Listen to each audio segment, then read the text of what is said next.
Welcome to Barca News. It is February 21st, 2025, and UEFA have fined Barcelona. We're going to talk about what the fine is all about. Also, Real Madrid dropping points today after their defeat at the hands of Osasuna. And finally, Hansi Flick making it clear that he will not be changing his system. We have a lot to discuss, so let's begin.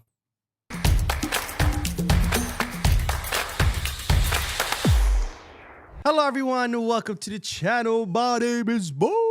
We'll begin this video with the news or with an update in regards to the Barcelona elections, which we've been doing in every video, so you can keep, you can stay posted on what's going on with all the candidates. But today, Victor Font presented his campaign, and part of his campaign was, of course, focused on, well, the biggest name in FC Barcelona's history, which is no other than Lionel Andres Messi, where Victor Font promised the following if he is elected president. Now, Font said this, that we are telling you today began in 2022. That's when we started working on this project with 3 pillars. In mid-2023, we presented our idea and our proposals to the Messi family. I proposed that he be able to say goodbye wearing shorts at Spotify Camp Nou after the World Cup, to receive the tribute he deserves. Sorry, my throat is hurting a little bit. Leo Messi cannot say goodbye to Barca with a photo and all his trophies behind him. He must say goodbye on the pitch, playing, which is now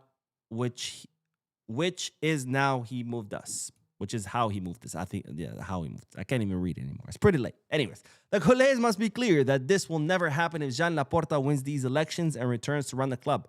On the commercial side, I propose combining the Messi brand with the Barca brand, which would give us enormous economic potential in a purest Jordan and Nike style. I remember that Laporta deceived Messi twice, in 2021 and in 2023.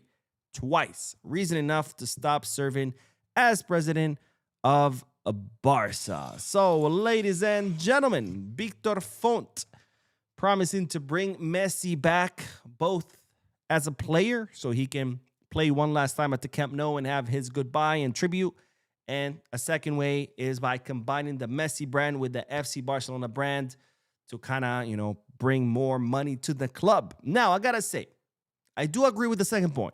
The first point, I think it's absolute bonkers. I've said it a million times ago. Sure, we would all love to relive the Messi years, but those years are behind us. That chapter is over. We cannot bring Messi back. He's 38. He's going to be 39. He's been at the MLS for 3 seasons. Bringing Messi back as a player, I think, is just delusional. So, first part of that, Victor Font said, bro, get a grip. Second part, I do agree. I think not only should Messi be linked with the club, not as a player, but, as ambassador, whatever, you name it, because he is the greatest player in the history of our club, plus greatest player in the history of the sport. But I think linking his brand with the Barca brand would be hugely beneficial. Remember, when he was at Barcelona his final years, people said, oh, Messi bankrupted Barca. His salary was 100 million euros. Sure, but he generated 300 million euros in ticketing, merchandising, sponsorships, you name it. So we all know how powerful the Messi brand is. When you link it with the Barca brand, which is also very, very powerful, I think we can have an economic juggernaut. So I do agree with the second point of Victor Font. The first point, of course, again, very delusional. Let's move on with the whole bringing Messi back as a player. Anyways, let's move on to the next bit of news because, ladies and gentlemen, UEFA have fined Barcelona a total of 30,500 euros. Now, this fine is as a result of Barcelona's victory over Slavia Praha in the group stages, where Barcelona won 2-4. And the fine consists of 2 reasons. Number one, because some Barcelona fans lit up some flares. And the second reason is because the team took too long to come out of the locker room after the halftime. Now, UEFA have fined Barcelona 15,500 euros for the flares that the fans lit up, and another 15,000 euros for the team taking too long to come out of the locker room after the halftime was over. And Hansi Flick has been officially warned by UEFA. In other words, if he does it again, the team comes out too late or takes too long to come out after the halftime during UEFA matches, he could face suspension, match suspension. So 30,500 euro fine by UEFA. Slavia Praha was also fined. They were fined 40,000 euros, 20,000 for blocking spectators' passageway, and another 20,000 for also lighting up flares. I don't get the whole flares thing. I get it. It's a safety issue that, if you light up flares, you can cause maybe a fire. But I feel like those fines should be coming more from the local fire department or the city or from UEFA. I don't know. Anyways, that's the news. You let me know what you think. Now, on to that next bit of news, because as you know, tomorrow, Sunday, February the 22nd, Barcelona will face off against Levante, a victory that we need to obtain, especially after today's loss by Real Madrid, who dropped points after losing 2-1 at the hands of Osasuna, confirming what we all know. And that is no penalty, no party, ladies and gentlemen, because Real Madrid did not get any penalties during this match, and lo and behold, they lost. It seems like the only way they can win is by getting penalties. Now, ironically, it's Osasuna who got a penalty in their favor, but of course, when they did, the referee immediately ruled it was a dive and immediately showed a yellow card to the Osasuna player. And then VAR had to intervene and tell the ref, hey, that's not a dive, that's an actual penalty, a very clear penalty that Osasuna was awarded, which goes to show how shitty these fucking referees are, because Real Madrid players, Mbappe, Vinicius, dive every single fucking match. This match today also, dives by Vinny left and right. They're always diving. And not only do they get penalties for diving, but even when they're not awarded penalties, not a single yellow card. But Osasuna get an actual penalty committed against them, yellow card to the player. Absolute joke of refereeing in Spain. And by the way, last season, an important stat came out showing that how VAR had intervened the most in order to correct refereeing errors against Real Madrid. And of course, these mouth breathers, their conclusion was, oh, see, referees are against us. Look, we are the club who has had the VAR intervene the most to correct refereeing errors. And it's like, no, you dumb fuck. This shows that the referees are in your favor, not against you, because the referees are making so many mistakes in your favor that the VAR has to consistently intervene to fix those refereeing errors. But yet, they want to talk about Negreira and how the refs are against them. Absolute insanity, by the way. Oh, and let's not forget, they're the ones advocating for the VAR to intervene less and less. Well, thank God for the VAR today, because without the VAR today, Osasuna would have been robbed, because not only did the first goal of Osasuna, which was a penalty kick, ruled a dive, and then the VAR had to intervene, their second goal was immediately ruled offside, and the VAR again had to intervene to say, no, it's not an offside, it's a legit goal. So without the VAR, which Real Madrid are constantly working and constantly advocating to be used less and less, Osasuna today would have been robbed. The match would have been ended 0-1 in the favor of Real Madrid. But anyways, Real Madrid have lost. They have dropped 3 points. So if Barcelona do their job and win tomorrow, they will be back at the top of La Liga table, 1 point ahead of Real Madrid. And of course, speaking of tomorrow's match, the team trained today, did the last session ahead of the Levante match, which of course I will be doing a watch along. So I hope I see you guys there and we can watch the match together. But today the team did their final training session ahead of tomorrow's match. And they were 1 hour late. Now, why was the team 1 hour late to come out of the pitch? That's because once again, Hansi Flick held an incredibly long tactical talk with the players. We saw that yesterday, where the team also had a very, very long tactical talk where Flick, reviewed all the mistakes with the players, reviewed the system, all of that. Today, it was a different tactical talk where Flick spoke to the players and said, hey, what do you guys have concerns about? What do you guys have questions?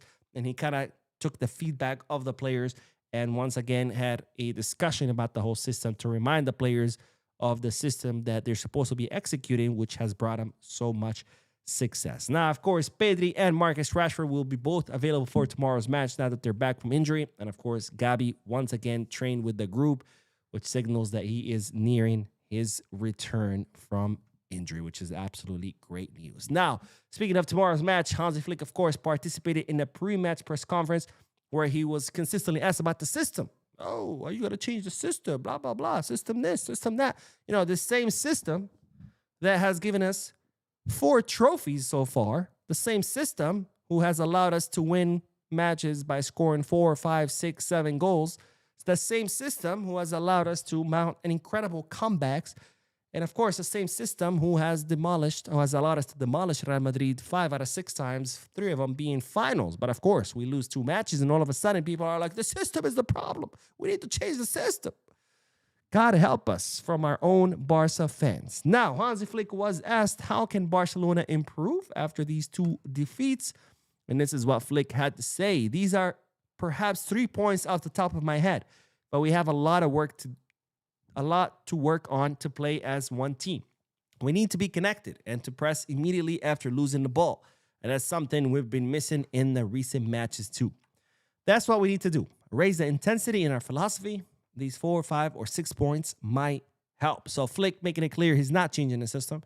Instead, there's things to improve and work on. And this is why they had 2 incredibly long tactical talks today and another one yesterday. Now, Flick was asked whether the players, knew what they needed to do to change things around, and this is what Flick had to say. That's the coach's job to convince them of that. And I think that we, as I see it from the players, they're convinced that way we played last season and this season too led us to win 4 out of 5 titles.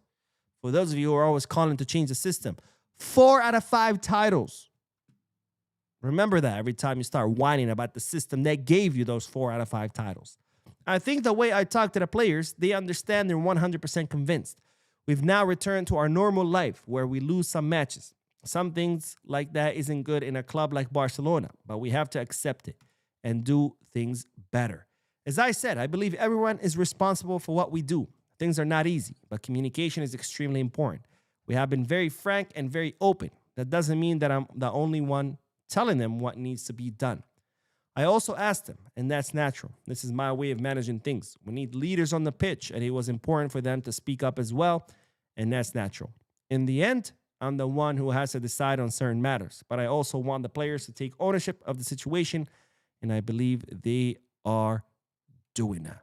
Now, Hansi Flick, of course, explaining that today's session was, tactical session was all about, speaking to the players, see what they think, and that the players are convinced in the system, because I saw reports a few days ago that players are not convinced about Flick's system. Players have doubts. And it's like, apparently that's not true. And I knew it wasn't true. That's why I didn't talk about it because, well, unfortunately, that's how it goes. When Barcelona are winning, everybody's happy. The moment they lose, all of a sudden there's problems. The locker room is fractured. The coach sucks. We need to sack everybody. Worst fucking fan base in the world. But anyways, Hansi Flick making it clear he's not changing his system, that he has talked to the players about how they can improve, and that the players are aware of what needs to be done. They're fully convinced of the project, and they're willing to, of course, improve. So we'll see what's going to happen. And by the way, my question for those of you who are always calling to change the system, what are we supposed to change to? Because here's how it works. When someone becomes a coach, they pick a system because they believe in it and because they like it. And then they spend their whole life developing and improving that system and learning and changing things, and you want the Flick to change to what? To a whole different system that he knows nothing about? How is that going to make anything better? Have you not learned anything from Real Madrid? Xabi Alonso, he had his own system at Bayer Leverkusen. He came to Madrid. He tried to impose it. The players said, we don't want to learn it. We don't want to execute it. Fuck you. So Xabi Alonso said, okay, let me try different things. In every match, he was improvising. Different players, different positions, different lineups. And it made things way worse because that's the thing. As a coach, you have to die on the hill with your system. If it works, great. If it doesn't, you go to another team where it does work. But changing systems, the fuck you think this is? An outfit? Do you just change for the day and call it a day? Anyways, by the way, Pep Guardiola told Xabi Alonso to die on the hill with that system. So if you want to take it with me, take it from the greatest coach ever, Pep Guardiola. That is all, ladies and gentlemen. I'm going live 2 more times after this because there's plenty of news I need to share with you. So stay tuned to the channel. Don't forget to hit the like button, subscribe to the channel, drop a comment, and as always, peace, cars.